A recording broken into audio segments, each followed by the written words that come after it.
agora vamos falar sobre o gráfico de velas, né? O gráfico de candlestick. O gráfico de candlestick é essas barrinhas coloridas que você está enxergando aqui. Aqui que a gente encontra a intenção do investidor, né? Aqui que a gente encontra também o preço de uma ação ou de um ativo, né? Quanto que uma ação, quanto que um ativo está valendo naquele momento. Nesse caso a gente tem TIM, né? TIM hoje tá valendo R$ 17,96, R$ 17,96 cada ação de TIM. Se a gente for hoje aqui no Ibovespa, ó, se você olha aqui do lado, hoje nosso mini índice, o nosso Ibovespa futuro, ele vale a 135.820 pontos, tá certo? Então, o gráfico de candlestick ele serve para nos mostrar a cotação, o valor de uma ação ou de um ativo. Tá? Essa é uma das características. Uma segunda característica desse gráfico, do porquê ele é utilizado, é porque ele nos dá informações para a operação, para você entender se um ativo ele tende a se valorizar ou se desvalorizar a um determinado período. Isso porque o gráfico de candlestick ele plota o sentimento do investidor. É um gráfico psicológico, a galera pode chamar de um gráfico psicológico. O gráfico de velas, né, que é o gráfico de candlestick, esse que você está vendo, ele plota o sentimento do investidor. Por isso, você observa aqui, né, que tem várias barrinhas de modelos diferentes, né, barrinhas com mais pavio, barrinha com menos pavio, barrinha com mais corpo, barrinha com menos corpo. Já vou te mostrar a anatomia dessas barrinhas, tá, de uma barra, como que ela funciona, tá? Então, ela plota o sentimento do investidor. Se o investidor ele está otimista com uma determinada economia, se ele está otimista com uma determinada economia, então ele faz operações de compra buscando a valorização. Se ele está pessimista em relação a uma economia, uma moeda ou empresa, ele faz operações de venda, tá certo? Então, operações de venda, o mercado está caindo, operações de compra, o mercado está subindo. Operações de venda você lucra com a desvalorização, operações de compra você lucra com a valorização, tá certo? E aí, funciona assim, galera. Nesse mercado aqui, quem faz essas movimentações, quem causa essas movimentações são os grandes investidores, a galera que tem dinheiro, né? As grandes instituições, elas fazem essas movimentações acontecer, né? Aquela lei da oferta-demanda, elas aportam e tiram dinheiro do mercado, fazendo essas movimentações acontecer, né?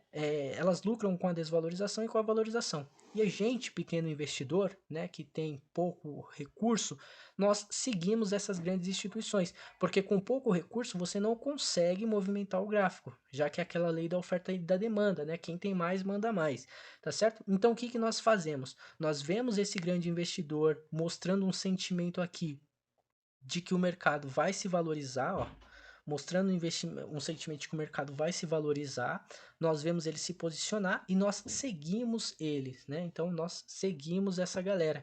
E peixe grande briga com peixe grande. Logo aqui dentro desse mercado tem outro investidor também brigando para fazer o preço cair. Então um fez o preço subir, ele chega aqui em cima e tem outro ali investidor fazendo o preço cair. E aí a gente segue essa galera aqui, tá? Que aí a gente consegue lucrar, não fica no fogo cruzado, né, da briga entre os peixes grandes, tá certo? Depois a gente pode falar sobre o modelo de cada candle, né? Mas o que você precisa entender é a anatomia de cada candle, tá? Então, em alguns gráficos, os candles eles vão ser preto e branco ou verde e vermelho, mas eles têm a mesma função, né? O candle vermelho, ele significa que é um candle negativo, um candle de desvalorização. Normalmente, como funciona um candle vermelho, né? O candle vermelho ele tem a sua abertura aqui em cima e o fechamento embaixo, tá certo? A abertura em cima e o fechamento embaixo. Já o candle positivo, o que que ele tem? Ele tem a sua abertura embaixo e o fechamento em cima, tá? O candle positivo tem a abertura embaixo e o fechamento em cima, tá? Então, candle verde que teve a abertura embaixo e fechou em cima, significa que teve uma valorização, tá certo? Naquele período. Junto à anatomia dos candles, eu tenho o candles da seguinte forma. Eu tenho candles que ele vai compor duas características, tá? Eu vou pintar o paviozinho aqui, ó, de, de preto mesmo, né? Ele vai ter duas características. O candle ele tem duas características, a maioria dos candles, né? A maioria dos candles, vou pintar o pavio de vermelho mesmo, tá certo? Ele vai ter duas características. O corpinho dele, esse é o corpinho, e vai ter os pavis, que você pode chamar de sombra também, tá? E vai ter os pavis que você pode chamar de sombra também. O que significa isso, galera? Significa que esse candle teve a abertura aqui e ele caiu até aqui, tá certo? Ele tá na pontinha aqui do pavio.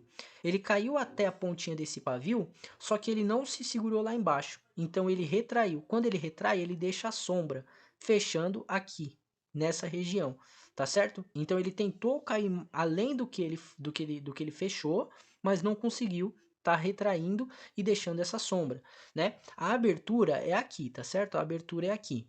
O que que aconteceu? Ele tentou subir, não conseguiu se manter, retraiu, deixando a sombra, tá certo?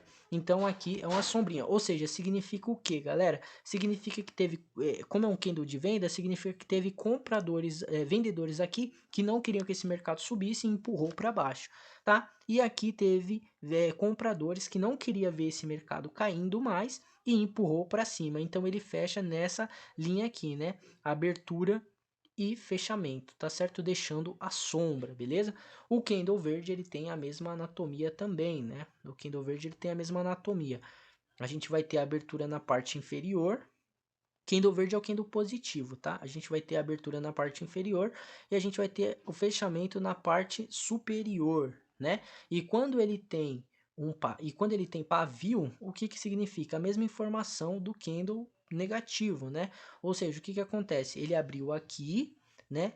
Tentou cair, tentou continuar caindo, né? Só que daí os compradores aqui embaixo não deixou ele cair.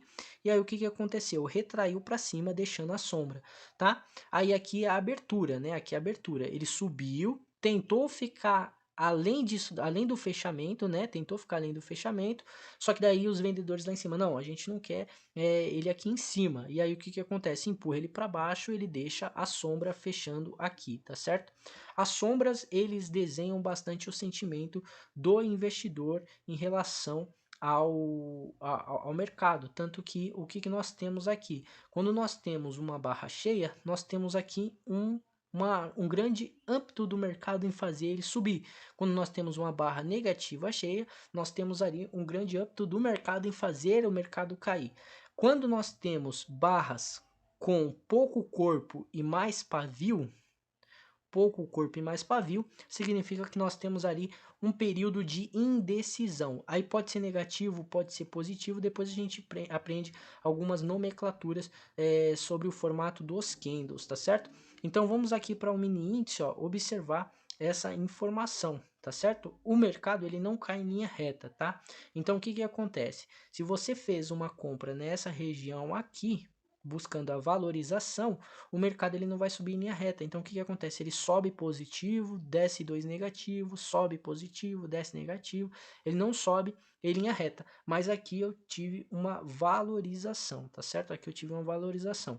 Geralmente, galera, o que que acontece? Ó, eu tenho pernadas hoje. Vamos medir essa pernada aqui, ó. Vamos supor que o ponto de entrada foi aqui nessa região. Vou puxar uma linha até lá, no mini índice, e eu tive aqui 350 pontos nessa subida, né? 350 pontos vezes 20 centavos, 350 pontos vezes 20 centavos vai dar em torno de R$ 65. Vai dar em torno de R$ 65, tá certo? Se fosse com 5 contratos, seria R$ 350, tá certo? Eu entrei aqui, ó, busquei essa